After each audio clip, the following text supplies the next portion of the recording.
పూరీ పూరీకి మనం బేసన్తో చేసుకుంటామండి. ఇప్పుడు నేను వెజిటేబుల్ కర్రీ చేపిస్తున్నాను. All vegetable vegetable curry. ఇదిగో దాసిన చెక్క, లవంగాలు, యాలక్కాయలు, స్టార్ పువ్వు, ఇది కరివేపాకు, 2 టమాటాలు, 2 ఆనియన్స్, పచ్చిమిర్చి, ఇది కొబ్బరి పేస్ట్ అండి. కొబ్బరి పేస్టు నువ్వులు వేసి చేశాను. కొబ్బరి పేస్ట్, నువ్వులు, పెరుగు, ginger garlic paste, garam masala, vegetable masala, కొత్తిమీర, ఆల్ వెజిటేబుల్ బఠానీతో కలిపి, ఆలు, క్యారెట్, బఠానీ, ఇదండి. కారం, పసుపు, salt, 3 tablespoon oil,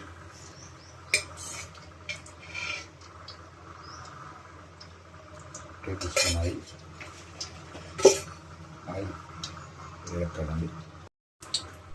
garam masala,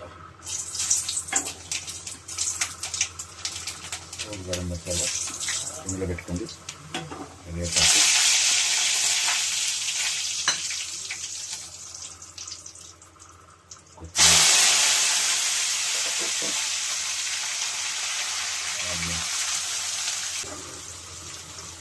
కల్లుప్పు, సరిపడా కల్లుప్పు,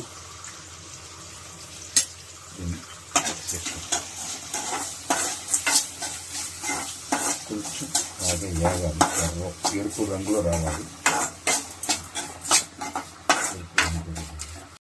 అన్నీ పచ్చియే, నేను ఉడకబెట్టలేదండి, ఈ పచ్చియే వేస్తున్నాను, మగ్గిపోతాయి కాబట్టి. మీరు కావాలంటే దీన్ని బాయిల్ చేసుకొని, హాఫ్ బాయిల్ చేసుకొని దీంట్లో వేసుకొని మిక్స్ చేసుకోవచ్చు. ఈ ఉల్లిపాయలన్నీ వేగిన తర్వాత అల్లం పేస్ట్ వేసుకున్న తర్వాత, నేను అల్లం పేస్ట్ ఇప్పుడు వేయలేదండి, దీని తర్వాత వేస్తాను. కింద నుంచి అట్లా మిక్స్ చేసుకోవాలి, బాగా మిక్స్ చేసుకోండి, ఎందుకంటే అన్నీ ఉడకాలి కాబట్టి.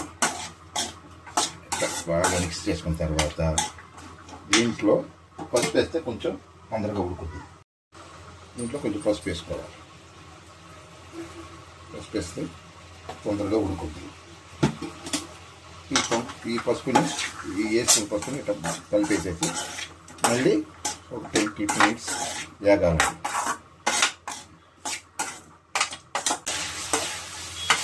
దీంట్లో అల్లం పేస్ట్ 2 టేబుల్ స్పూన్, 2 స్పూన్ అల్లం పేస్ట్,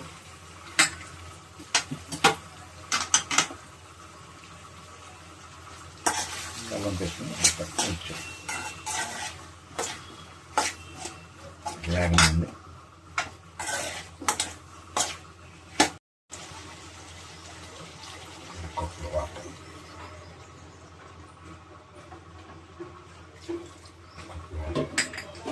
ఇది పచ్చివాసన పోయిందండి, అల్లం పేస్ట్ పచ్చివాసన కొంచెం ఉడకాలి కదా. నేనే పచ్చి వేసుకున్నాను కాబట్టి కొంచెం ఉడకాలండి. ఇది ఉడికిన తర్వాత మిగతా ప్రాసెస్కి వెళ్తాం.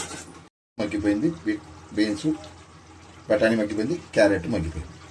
పచ్చి వేసుకోండి, చాలా మంచిది ఒంటికి. దీంట్లో ముందుగా కొంచెం పెరుగు టేస్ట్ కోసం కొంచెం పెరుగు మిక్స్ చేయండి. కొంచెం మిక్స్ చేయండి. మిక్స్ చేసిన తర్వాత పెరుగు వేస్తే కొంచెం వాటర్ వస్తుంది, దాంట్లోనే కొంచెం మిక్స్ చేసుకోండి. ఇంట్లో మిక్స్ అయిన తర్వాత కొబ్బరి పేస్ట్, గ్రేవీ మనకి ఎంత గ్రేవీ కావాలో అంత గ్రేవీకి కొబ్బరి పేస్ట్ సరిపోద్ది. నేను కొంచెం వేసాను. ఎండు కొబ్బరి ఒక చిన్న చెప్ప వేసాను. దాంట్లో కొంచెం ఇది వేగనివ్వండి, కొంచెం హైలో పెట్టుకోండి, వేగనివ్వండి. కొంచెం బాగా కొంచెం పచ్చి వాసన పోయేంత వరకు ఉడకనివ్వండి. కొంచెం ఉడుకుతుంది, పచ్చి వాసన పోయింది. దీంట్లో కొంచెం garam masala, vegetable green garam masala, vegetable masala, ఇది గరం మసాలా,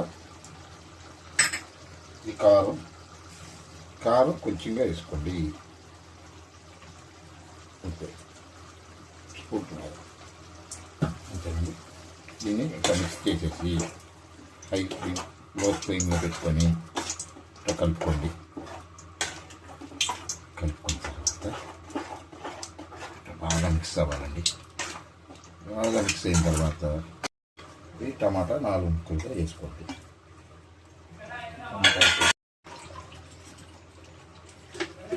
ఇది గట్టి పడిపోద్దండి కర్రీ, ఎందుకంటే కొబ్బరి వేసాం కదా. కొంచెం వాటర్ పోసుకోండి, మీకు కొంచెం లూజ్గా ఉంటేనే బాగుంటుంది. 1 గ్లాస్ వాటర్ పోసుకున్నాను. 1 గ్లాస్ వాటర్ పోసుకొని ముట్ట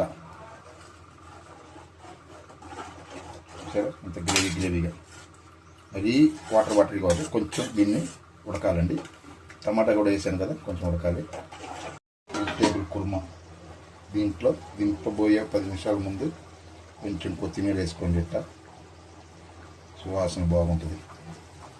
అది ఇట్లా కలుపుకుంటే చూడండి ఎంత కలర్ఫుల్గా వచ్చిందో.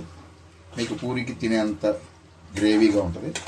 ఇది రైస్లో తినచ్చు, చపాతీలో తినచ్చు, ఇంక్లూడ్ ఇడ్లీతో దోశతో కూడా తినచ్చు. బాగుంటుంది, చాలా టేస్ట్గా ఉంటుంది.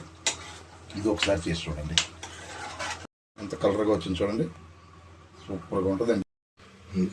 ఇది వెజిటేబుల్ కర్రీ అండి. దీంట్లో ఎండు కొబ్బరి, గసగసాలు, నువ్వులు, ధనియాలు, దాల్చిన చెక్క, లవంగాలు అన్నీ వేసి మిక్స్ చేసి పెట్టామండి. దీంట్లో ఉల్లిపాయలు, ఆల్ మిక్స్ వెజిటేబుల్స్ అంటే బఠానీ, ఆలు, క్యారెట్. ఇది ప్రాసెస్ అండి, బాగుంటుంది. ఈ కర్రీ అయితే మీకు నచ్చినట్టయితే ఇది పూరికి బాగుంటుంది, దోశకి బాగుంటుంది, ఇడ్లీకి కూడా బాగుంటుంది, అన్నంలో కూడా తినచ్చు, ఏం ప్రాబ్లం లేదు. వెజిటేబుల్ కుర్మాలు, వెజిటేబుల్ బిర్యానీలో కూడా తినచ్చు, వేసుకుంటే అన్నిటికి బాగుంటుంది. ఈ కర్రీ అయితే మీకు నచ్చినట్టయితే లైక్ చేయండి, షేర్ చేయండి, కామెంట్ చేయండి, సబ్స్క్రైబ్ చేయండి. Thank you.